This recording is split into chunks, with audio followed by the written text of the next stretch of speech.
আজি আমি গৈ আছোঁ গুৱাহাটীৰ পৰা মাত্ৰ 40 কিলোমিটাৰ দূৰত থকা আমচং পাৰ্ক আৰু ৰিজৰ্টলৈ, য'ত প্ৰকৃতিৰ মাজত অলপ সময় কটাবলৈ একদম পাৰফেক্ট ঠাই হয়। আমি আহি পোৱাৰ লগে লগে তেওঁলোকে যে ইমান মৰমেৰে গামোচাৰে আদৰণি জনাইছে, মনটো যে কিবা এটা ভাল লাগি গ'ল।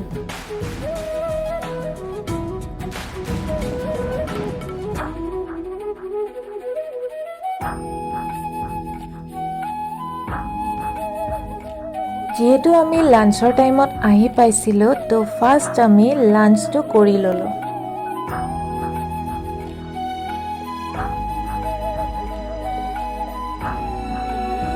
আফটাৰ লাঞ্চ তেওঁলোকে আমাক তেওঁলোকৰ ফিচিং এৰিয়া আৰু টি গাৰ্ডেনখন ফুৰাবলৈ নিলে, আৰু ইমান ধুনীয়া এটা পৰিৱেশ, এই গোটেইখিনি অভিজ্ঞতা মোৰ বাবে এটা বেলেগ অনুভৱ আছিলে।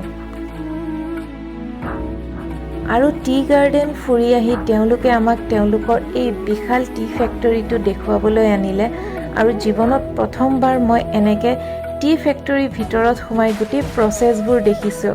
আৰু আমি যাবৰ টাইমত তেওঁলোকে আমাক চাহ পেকেটো গিফ্ট কৰিলে।